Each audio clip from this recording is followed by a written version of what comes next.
अस्सलाम वालेकुम नाज़रीन। तो आज मैं आपको बताने जा रहा हूँ कि अगर ईरान पर अमेरिकी हमला हुआ तो ईरान यूएई पर और बहरीन पर हमला कर देगा। भारतीय आर्मी चीफ का दौरा सऊदीया, मोदी और यार दोनों दबाव की शिद्दत महसूस कर रहे हैं। किंग सलमान के इक़दामात के बाद सऊदीया ताल्लुकात एक बार फिर बेहतरी की तरफ। तुर्की और कतर से भी दोस्ती की बातें चल रही हैं। सऊदीया ने कह दिया है कि अगर ईरान पर कोई मुल्क हमला करता है तो सऊदीया उसका हिस्सा नहीं बनेगा, ना ही सऊदीया की सरजमीन ईरान के खिलाफ इस्तेमाल होगी। जबकि टर्किश वेबसाइट AA.com.tr के मुताबिक ईरान ने धमकी दी है कि अगर अमेरिका ने ईरान पर हमला किया तो ईरान यूएई पर हमला कर देगा। अगली खबर में बहरीन को भी नहीं छोड़ेगा। तफसील में जाएं तो मालूम होता है कि जिस मुल्क की सरजमीन इस्तेमाल करते हुए अमेरिका इसराइल ईरान पर हमला करेंगे, इस मुल्क को नहीं छोड़ेंगे। ज़ायनिस्ट यही कुछ चाहता है कि पाकिस्तान तुर्की की उम्मत मुसलमान को यकजा करने की कोशिशों को नाकाम बनाया जाए। अगर एक दफ़ा इसराइली अफवाज बहरीन यूएई में दाखिल हो गई तो कभी वापस नहीं जाएंगे। इसराइल फसाद चाहता है, greater Israel new world order. अल्लाह से दुआ है कि उम्मत मुसलमान का इत्तेहाद कायम हो, आमीन सुम आमीन।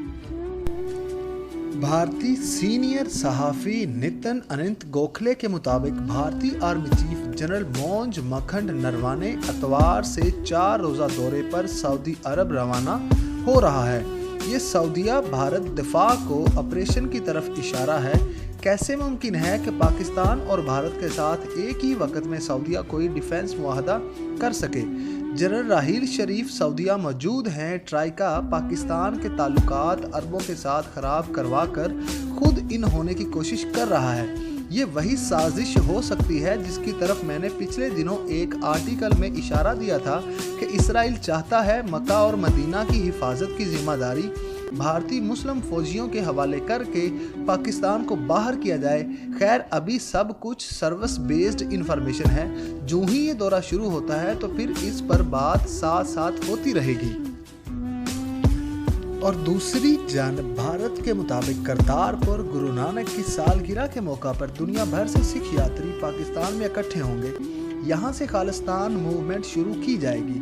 भारतीय हुकूमत ने सितंबर के महीने में नया ज़रई कानून मुतारफ़ करवाया, जिसके तहत फसलों की खरीदारी के लिए किसान को मार्केट की बजाय प्राइवेट कंपनी से रब्ता करना होगा।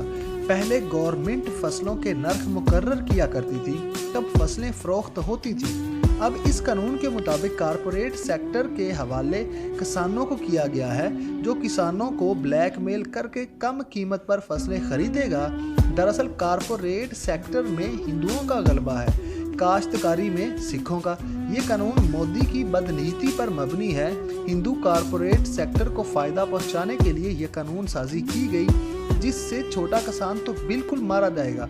मुतनाज़ा ज़रई कानून को लेकर भारतीय हरियाणा, भारतीय पंजाब में 3 लाख किसानों ने 3 माह का राशन लेकर दिल्ली की तरफ जाने वाले 5 मेन रास्तों पर कैंप और टेंट लगाकर रास्ते ब्लॉक कर दिए हैं और खालिस्तान के नारे लगाना शुरू कर दिए हैं। मुस्लिम मुखालिफ बिल NRC CA के बाद होने वाले एहतजाज के बाद ये भारत का सबसे बड़ा एहतजाजी धरना है। भारत ने इल्ज़ाम ISI पाकिस्तान के साथ डाला है। कनाडा के वज़ीर-ए-आज़म जस्टिन ट्रूडो ने भारतीय सिख मुजाहिरीन के साथ हमदर्दी का इजहार किया। खालिस्तान के ज़्यादा हामी कनाडा में हैं। सुखविंदर सिंह ने कनाडा के वज़ीर ख़ारजा को ख़त लिखकर सिखों के हक़ में भारतीय मुज़ालम के ख़िलाफ़ आवाज़ उठाने के लिए ख़त लिखा था। सिख फॉर जस्टिस मूवमेंट ने UK, France, Germany, America, Canada में कॉल सेंटर खोलने का ऐलान कर दिया है ताकि सिखों की आवाज़ दुनिया सुन सके। खालिस्तान के लिए रेफरेंडम शुरू करने रजिस्ट्रेशन का ऐलान कर दिया है। भारतीय एस्टेब्लिशमेंट सख्त दबाव में, दुनिया भर की नज़रें सिख एहतजाज पर जम चुकी हैं। भारत में मोदी दबाव में, पाकिस्तान में मोदी के यार दबाव में।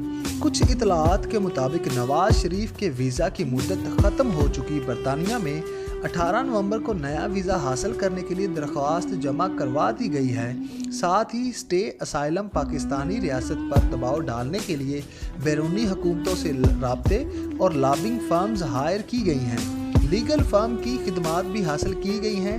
जबकि पाकिस्तानी हुकूमत बरतानिया पर दबाव डाल रही है कि ये इश्तिहारी है, इलाज का बहाना बनाकर भागा है, इसे वापस करो। नवाज शरीफ वापस नहीं आ रहा। जब नवाज शरीफ वापस नहीं आ रहा तो पीडीएम ये तहरीक क्यों चला रही है? पीडीएम तहरीक इसलिए चला रही है कि एहतसाब का सिलसिला बंद हो, नई कानून साजी ना हो सके। हुकूमत गिराने का सही तरीका ये है कि पूरी अपोजिशन मुस्तफ़ी हो जाए। मरियम नवाज ने आसिफ जरदारी को फ़ोन किया है कि सिंध हुकूमत गिरा दें, कौमी और सूबाई असम्बलियों से अपोजिशन छोड़ दें, मुस्तफ़ी हो जाएं। अगर नहीं तो तहरीक इंसाफ से कुछ लोगों को ख़रीद लिया जाए। नवाज शरीफ लाहौर जलसे में तकरीर करेगा या नहीं? पीडीएम को 20 फरवरी से पहले फैसला करना है, जिसमें अब ज़्यादा से ज़्यादा 12 हफ्ते रह गए हैं। अगर सेनेट इलेक्शन में इमरान खान अक्सरियत ले गया तो वो ताकत 2.5 साल बाद इमरान खान को मिल जाएगी, जिसके बाद एहतसाब के तमाम वादे पूरे होंगे। इस दौरान मुल्क को डिस्टेबलाइज करने, हुकूमत गिराने, मईशत ख़राब करने की कोशिशें जारी रहेंगी पीडीएम की जानिब से। जंग हो जाए, बैरूनी एजेंडा नाफज किया जाए, सेनेट इलेक्शन से पहले हुकूमत गिराना पीडीएम के लिए ज़िंदगी मौत का सिलसिला है, ख़ास कर उनके लिए जिन्होंने अब्बा बचाना है और जिन्होंने खुद बचना है। वरना एहतसाब का सिलसिला शुरू, नई कानून साजी, नई एहतसाब अदालतें, नए प्रोसिक्यूटर, नए इन्वेस्टिगेशन ऑफिसर। आने वाले 3 माह के बाद अगले 1 साल में ये सब किस्सा परीना होंगे। हुकूमत जलसों से नहीं गिरती, इसलिए ये कुछ बड़ा सोच रहे हैं। और ख्वाजा आसिफ के मुताबिक भी नवाज शरीफ एस्टेब्लिशमेंट से जंग ख़त्म करना चाह रहा है। देखते हैं पीडीएम क्या करती है। मोदी और यार दोनों शदीद दबाव में हैं। तो जी नाज़रीन, ये थी आज की वर्ल्ड इन्फॉर्मेशन। अगर आपको इसी तरह की इन्फॉर्मेशन रोज़ चाहिए तो हमारे चैनल को सब्सक्राइब करना ना भूलें। रहेगा नाम अल्लाह का। अल्लाह हाफिज़।